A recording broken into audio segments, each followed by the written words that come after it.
Kembali lagi di Jejak Berkisah, tempat berbagi cerita kehidupan. Untuk yang subscribe, semoga selalu bahagia ya. Jadi pergi malam ini, Kak? Tanya Lia sambil mendekatiku. Aku menghentikan gerakan tanganku sejenak dan menoleh, tersenyum. Iya, nanti Harry jemput jam 7. Kamu nggak apa-apa kan ditinggal? Lia mendengus, lalu memutar matanya, seolah ingin mengatakan betapa konyolnya pertanyaan itu. Ya ampun, Kak. Aku ini udah 19 tahun loh, udah mahasiswa. Masih aja ditanya kayak gitu. Emang aku anak kecil apa? Mendengar gerutuannya, aku hanya terkekeh. Senyumku melembut saat menatapnya dengan rasa sayang yang tak pernah surut. Tapi buat kakak, kamu tetap kecil. Godaku membuatnya mendengus kesal sembari mengerucutkan bibir. Ya udah, aku nggak akan gitu lagi, ujarku. Aku tahu Lia ingin dianggap dewasa. Tapi jauh di lubuk hatiku, dia tetaplah gadis kecil yang dulu selalu melompat kegirangan setiap kali kubelikan jajan. Setelah orang tua kami meninggal dalam kecelakaan tragis, aku, sebagai kakak tertua, harus mengambil alih peran ayah dan ibu sekaligus. Aku merawat Lia dengan segenap hati, terutama ketika dia divonis mengidap autoimun yang menyebabkan kelumpuhan. Hari-hari yang kami lalui penuh tangis dan rasa sakit. Aku tidak punya waktu untuk bersedih, karena harus tegar demi adikku yang nyaris kehilangan harapan akibat penyakitnya dan kepergian orang tua kami. Aku tetap berusaha memberikan kekuatan untuknya. Kini, Lia sudah lebih tegar. Meski kursi roda menjadi bagian dari kesehariannya, aku bersyukur, meski banyak hal berat yang kami lalui, kami tetap dikelilingi hal-hal baik. Orang tua kami meninggalkan sedikit harta. Walaupun aku tidak bekerja selama 1 tahun setelah kepergian orang tuaku, kami masih bisa bertahan hidup dengan uang peninggalan mereka. Tetangga dan teman-teman juga selalu memberi dukungan dan bantuan saat kami mengalami kesulitan. Dan yang paling memberiku dukungan adalah Harry, kekasihku, tempatku bersandar. Ayo kita sarapan. Oh ya, nanti malam kakak minta tolong Mbak Nadia, tetangga depan, buat temenin kamu. Oke, balas Lia ceria. Restoran itu bernuansa temaram, menambah kesan romantis. Di salah satu meja, aku dan Harry duduk berhadapan, menikmati momen bersama setelah lama tak makan berdua. Sesekali, aku melirik Harry yang terlihat gelisah, tapi aku tak ingin bertanya lebih jauh. Aku hanya ingin menikmati malam ini. Namun, tiba-tiba Harry berdiri dari kursinya.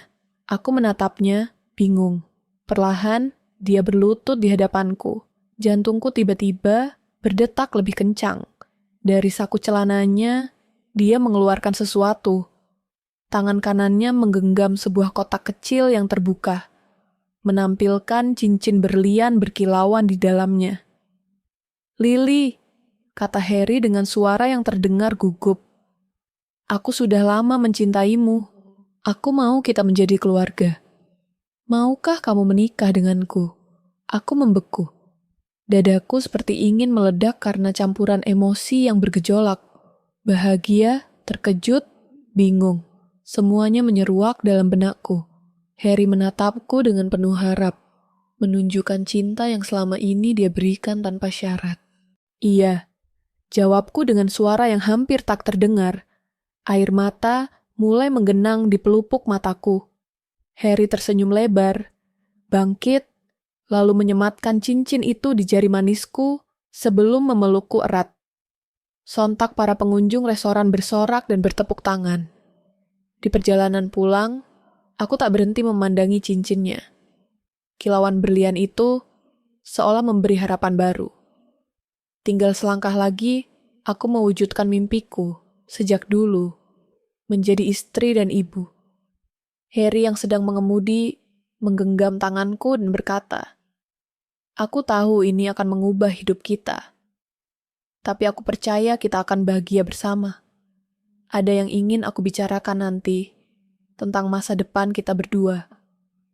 Dia mengelus lembut punggung tanganku. Nada serius dalam suaranya membuatku ingin bertanya, tapi aku menahannya. Aku tak ingin merusak suasana malam ini. Sesampai di rumah, aku disambut oleh Lia yang duduk di kursi rodanya di ruang tamu. Mata Lia berbinar ketika melihat wajahku yang berseri-seri. Ada apa nih, Kak? Wajahnya bahagia banget, tanya Lia antusias. Ada kabar baik ya? Aku tersenyum lebar, memperlihatkan cincinnya. Aku dilamar, Lia. Harry melamarku tadi dan aku menerima lamarannya. Lia langsung berseru gembira. Kak Lily, itu kabar yang luar biasa. Aku ikut bahagia dengarnya. Kak Harry memang pria yang baik, dan dia pasti akan membuat kakak sangat bahagia. Aku mendekat dan memeluk adikku erat. Air mata bahagia kembali mengalir di pipiku. Terima kasih. Tapi kakak janji, kita akan tetap bersama Lia. Aku janji. Namun, di dalam hatiku, aku tahu perjalanan ini tidak akan semudah yang terlihat. Malam yang indah itu adalah awal dari sebuah ujian besar yang akan mengubah segalanya. Hari-hari setelah lamaran itu membawa kegembiraan bagiku. Persiapan pernikahan berjalan lancar. Dan aku menikmati prosesnya. Sore ini, setelah bertemu dengan wedding organizer yang akan membantu mempersiapkan acara, aku dan Harry beristirahat di sebuah kafe. Aku duduk berhadapan dengan Harry, secangkir kopi hangat di antara kami. Dia menggenggam tanganku dengan lembut, namun wajahnya menyiratkan sesuatu yang serius. Lily, ada yang ingin aku bicarakan, katanya pelan. Ini soal Lia.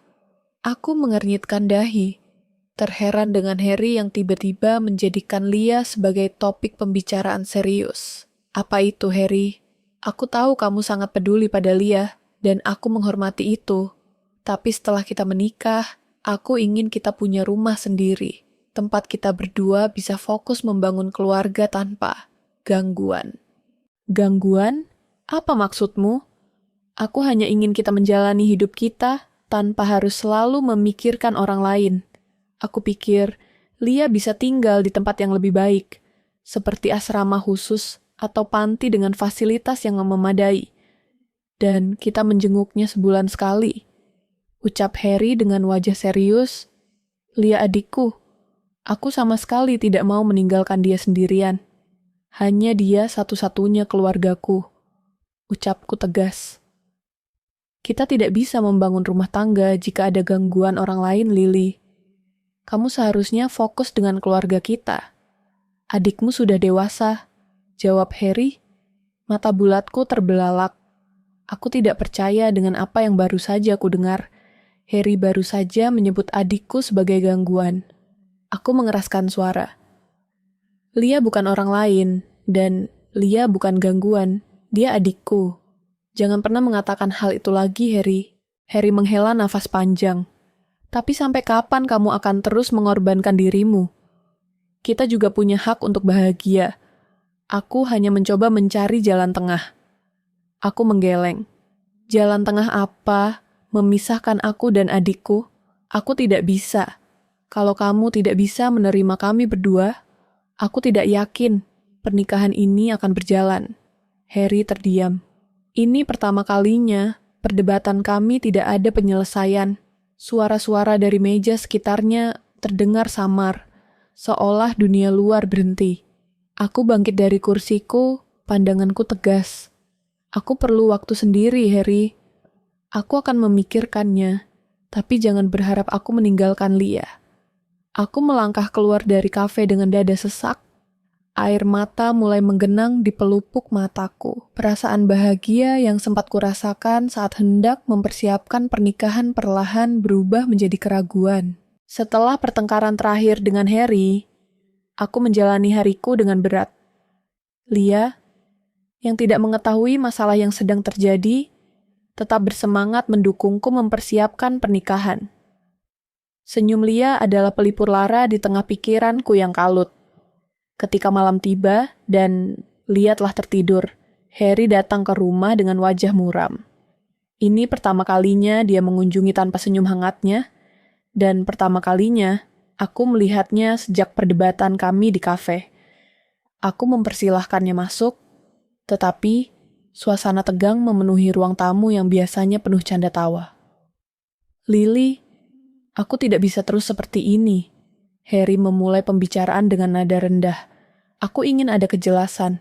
Aku mencintaimu, tapi aku juga punya batas kesabaran. Lia terlalu bergantung padamu. Dia harus belajar hidup mandiri. Dan kita juga harus mulai memikirkan masa depan kita sebagai keluarga. Aku mengerutkan kening. Perkataannya terdengar seperti ultimatum. Aku sudah bilang, Harry, aku tidak akan pernah meninggalkan Lia. Kamu benar-benar tidak bisa menerima adikku. Menerimaku berarti kamu juga harus menerima Lia. Kamu tahu itu. Ucapku tegas. Harry menghela napas berat, lalu berdiri dan berjalan mondar-mandir di ruangan. Ini bukan tentang menerima atau tidak, tapi tolong realistis. Lily, aku tahu kau memiliki kewajiban moral, tapi kamu juga berhak memiliki kehidupanmu sendiri.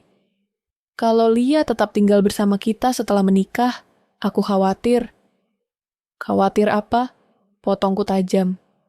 Harry terdiam sejenak, lalu berkata dengan suara rendah, aku khawatir adikmu yang lumpuh itu hanya akan menjadi beban nanti. Kata-kata itu menamparku keras.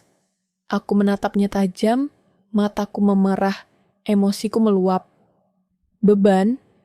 Jadi menurutmu adikku itu beban? Berani sekali kamu mengatai Lia seperti itu, Harry. Suaraku bergetar menahan emosi.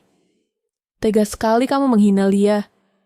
Kalau kamu mencintaiku, kamu akan menghormati adikku, karena dia adalah bagian dari hidupku. Harry menatapku dengan mata penuh dilema, tetapi tak ada kata-kata yang keluar dari mulutnya.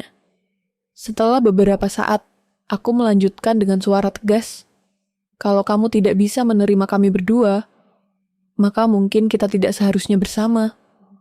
Aku melepaskan cincin di jariku, lalu mengembalikannya ke genggamannya.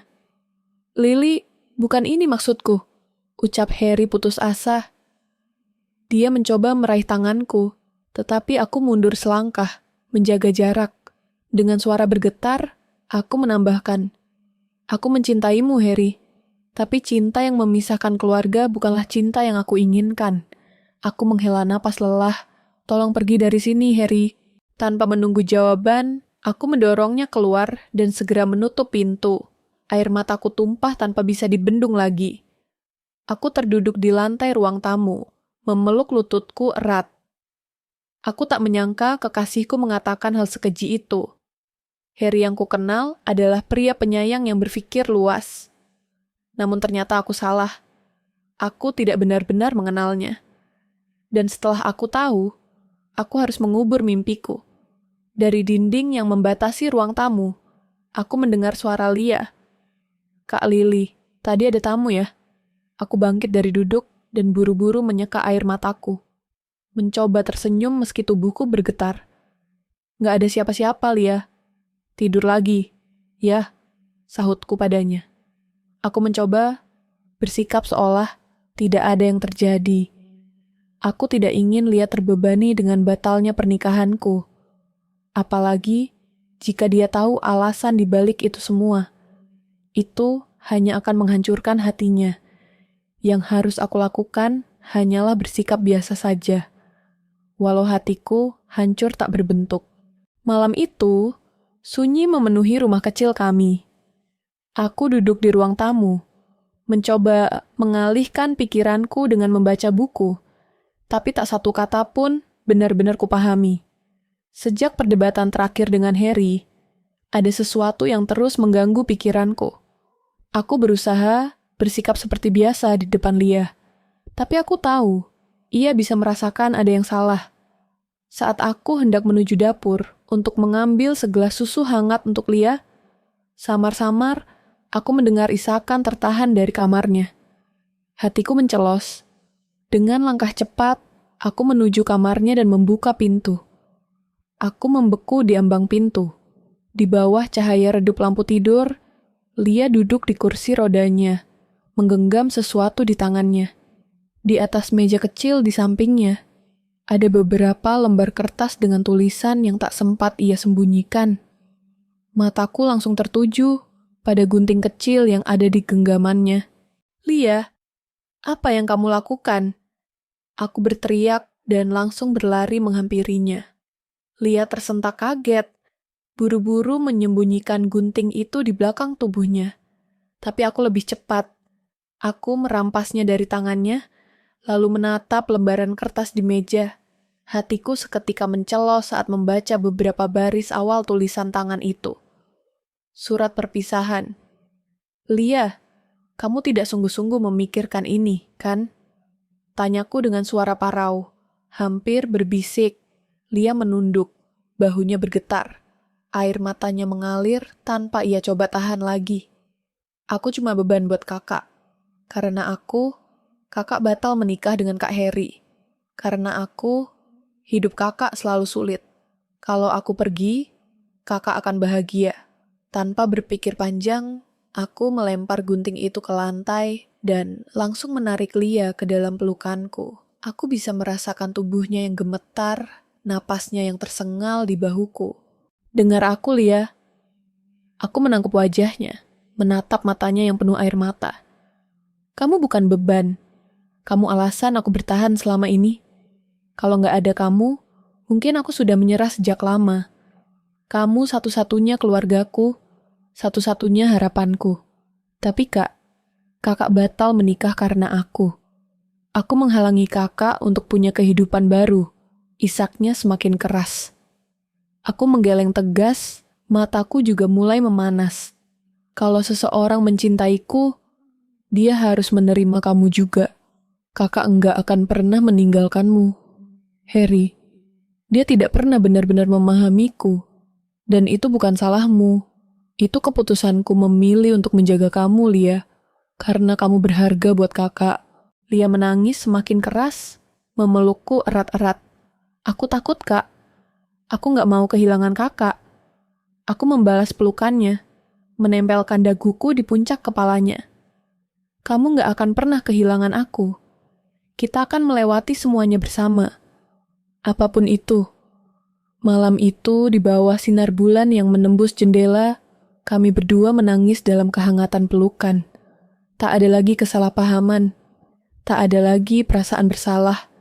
Yang ada hanyalah janji yang terpatri kuat untuk saling mendukung, saling mencintai, dan tidak pernah melepaskan satu sama lain. Masa depan kami memang belum jelas, tapi satu hal yang pasti, kami akan menjalaninya bersama.